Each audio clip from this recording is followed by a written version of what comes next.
আমার বাপ আছে এখানে, আপনি উত্তরটা দিয়ে যাবেন আজকে। আসামি হাজির, আসামি হাজির আছে, উত্তরটা দিবেন হুজুর। আমি চিন্তা করছি একটা প্রশ্ন উত্তর যদি দিত এটাই দেব। আমার বাবার টাকায় আমি প্রবাসে যাই, আমি দীর্ঘ 18 বছর প্রবাসে কাটাই। আমার 3 বোন এবং 2 ভাই, আমি পরিবারে বড় সন্তান। আমার উপার্জন অর্থের দ্বারা 3 বোনের লেখাপড়া করার এবং 1 ভাইয়ের লেখাপড়ার যাবতীয় খরচ বহন করি এবং সংসারের যাবতীয় খরচ বহন করি। এই 3 বোনের বিবাহের যাবতীয় খরচ আমি বহন করি। আমার উপার্জিত অর্থের দ্বারা সকল সম্পত্তি অর্জিত হয়। আমার অর্থের দ্বারা 50% জমি ক্রয় করা হয়। আমি বলেছিলাম ওই সম্পত্তি আমার এবং আমার বাবার নামে ক্রয় করার জন্য, কিন্তু আমার বাবা ওই সম্পত্তি আমার নামে না রেখে মার নামে এবং বাবার নামে ক্রয় করে। কিন্তু আমার দাবি ছিল আমার নামে এবং আমার বাবার নামে ক্রয় করার জন্য, কিন্তু ওই সম্পত্তি বাবা এবং মা আমাকে না দিয়ে 3 বোন এবং 1 ভাইকে দিয়েছে। এখন আমার করণীয় কি এবং আমার বাবা ও মার করণীয় কি? দেখেন, এই প্রশ্ন শত শত ফ্যামিলির, বিশেষ করে প্রবাসীদের প্রতি যে পরিমাণ জুলুম আমাদের দেশে করা হয়, শুধুমাত্র পরিবারের লোকরা জুলুম করে তা না, ওই এয়ারপোর্ট থেকে শুরু হয়। ঠিক না ঠিক? এয়ারপোর্ট থেকে শুরু হয়। মানে প্রবাসী আসছে, এর কাছ থেকে কে কিভাবে খাবলা মারে খাবে। ট্রলিওয়ালা ট্রলি আটকে রাখবে, ভাই একটা রিয়াল দেন তারপর ট্রলি দিব। যে যেভাবে পারে সে সেভাবে, শেষ পর্যন্ত নিজের ঘরে এসে শান্তি পর্যন্ত পায় না। আমি প্রায় বলি, প্রবাসী বেচারাদের কোনো দেশ নাই। দেশের অর্থনীতির মিডিল ইস্টে যারা থাকেন তারা জানেন, তাদেরকে ওই দেশের মানুষেরা, মনে করেন সৌদি আরবে থাকেন, তো সৌদির নাগরিকেরা তাদেরকে বলে আজনবী। আজনবী সৌদি বা আরব কান্ট্রিগুলোতে ওখানকার স্থানীয় ভাষায় আমাদেরকে, অর্থাৎ বাহির থেকে যারা সেখানে কাজের জন্য গেছেন, শ্রমিক বিষয়ে গেছেন, তাদেরকে কি বলে? আজনবী। মানে কি বুঝেন? আজনবী মানে হলো অপরিচিত, চিনি না কে। এটা হলো আজনবীর সোজা অর্থ। মানে চিনি না রে, লোকটা কে, মানে বাহিরের, সোজা কথা, বিদেশি। তাহলে সৌদিয়ানরা তাদেরকে দেশি স্বীকার করে না, বলে আজনবী। আজনবী মানে বিদেশি।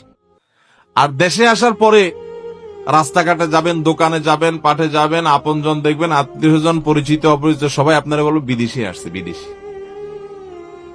এই বেচারার দেশটা তাহলে কোথায়? সৌদি আরব যায়, তারা বলে আজনবী, ঠেলে দেয়, এটা আমাদের দেশের না। আবার দেশে আসলে দেশের লোকরা বলে কি? বলে বিদেশি আসছে। তাহলে এই প্রবাসী বেচারার দেশটা কোথায়? ভালো করে শুনে রাখেন। অনেক মা বাপ আছেন, হজ করছেন, ওমরা করছেন, কপালে সিল পড়ে গেছে। সন্তানের প্রতি এই অবিচারের কারণে আপনার জাহান্নামে যাওয়ার জন্য যথেষ্ট হবে, আর কিচ্ছু লাগবে না। আপনার জাহান্নামে যেতে আর কিচ্ছু লাগবে না, এই সন্তানের আহাজারি যথেষ্ট হবে।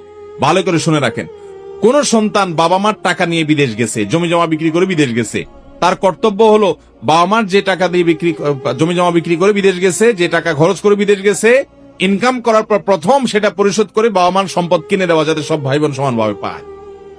এরপর সে যেহেতু আগে গেছে, অন্যরা যদি ছোটখাটো হয়, তাহলে সে যেহেতু উপার্জনক্ষম, তার কর্তব্য এদের ভরণ পোষণ, এদের খরচের জন্য ব্যবস্থা করে। যদি বাবুর উপার্জন না থাকে, তখন সে অভিভাবক হিসাবে সে দেখভাল করবে। আল্লাহ তাকে সামর্থ্য দিচ্ছে এবং তার নৈতিক দায়িত্ব থাকবে সাধ্য অনুযায়ী ভাই বোনকে হেল্প করা, এটা সে করবে। কিন্তু এর মানে এই না সে সারা জীবন যত উপার্জন করবে, জমি জমা করবে, ব্যাংক ব্যালেন্স করবে, সব বাপ নিজের নামে করবে এবং অন্যান্য ছেলে মেয়ে যেগুলা রাস্তায় টোটো কোম্পানির ম্যানেজারি করে ঘুরে বেড়াইছে, ওইগুলারও ভাগ দিয়ে দিবে ওর কষ্টের টাকা। এটা কোনোদিন জায়েজ হবে? এই যে প্রশ্ন করেছেন, এই প্রশ্নকারী বেচারা আমার এসে জোর করে প্রশ্নটা দিছে, বলছে ভাই আমার বাপ আছে এখানে, আপনি উত্তরটা দিয়ে যাবেন আজকে। আসামি হাজির, আসামি হাজির আছে, উত্তরটা দিবেন হুজুর। আমি চিন্তা করছি একটা প্রশ্ন উত্তর যদি দিত এটাই দেব। এরকম আসামি আমাদের দেশে আছে না নাই? অনেক। বাবারা ভালো করে শুনে রাখেন, সন্তানের প্রতি জুলুম করলে আল্লাহ বিচার করবেন কি করবেন না? আপনি এটা মনে করিয়েন না যে আমারই তো ছেলে, তার প্রতি জুলুম করলে আবার কিসের বিচার। জি না, আল্লাহ তাআলা কোন জুলুমের ছাড় দিবেন। অতএব আপনার সন্তান টাকা পয়সা দিয়ে আপনাকে জমি কিনতে বলছে, আপনি আপনার নিজের নামে কিনে এরপর অন্য ছেলে মেয়েদের ভাগ করে দিয়ে দিচ্ছেন, তাকে দিচ্ছেনই না, তার সম্পদ আমি এই ভাইকে বলবো, আপনি আইনি লড়াই করে যদি নেওয়ার সুযোগ থাকে, যদিও আপনি আইনি লড়াই করে নেওয়ার সুযোগ খুব একটা নাই, কারণ আপনার কোনো এভিডেন্স প্রমাণ নাই।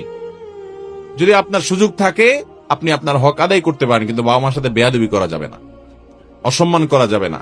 আপনি আপনার অধিকার অন্যায়ভাবে বঞ্চিত হলে আপনি সেটা আদায় করতে পারেন। আর যদি আপনি ছাড় দেন, আল্লাহর জন্য মাফ করে দেন বাবা মা, আল্লাহ তাআলা আপনাকে তার জন্য আজর এবং বিনিময় দান করবেন। কিন্তু বাবা মার জন্য এটা অবশ্যই গুনাহের কথা যে সন্তানের সম্পদ কিভাবে আত্মসাৎ করবেন। যারা বিদেশে যায়, আমি বহু পরিবারে দেখেছি যে বেশিরভাগ বিদেশিদের ওই বেচারা প্রবাসে থেকে তার জীবনটা শেষ হয়ে যায়, বুড়া বয়সে আসে, তার আর কিছুই থাকে না, সব ভাগযোগ করে নিয়ে যায়। তারই টাকায় ভাই বোন পড়ালেখা করে বড় মানুষের পরে ভাইকে আর চিনেও না, আছে না নাই? আবার এর উল্টাটাও মাঝে মধ্যে দেখা যায় যে ভাই বিদেশ গেছে, সে আর দেশের লোকদের চিনেও না, ভাই বোনকে চিনেও না, দিনকাল ভালো হওয়ার পরে সে নিজের ইয়ানফসি করে। এরকম স্বার্থপর ভাইও আছে।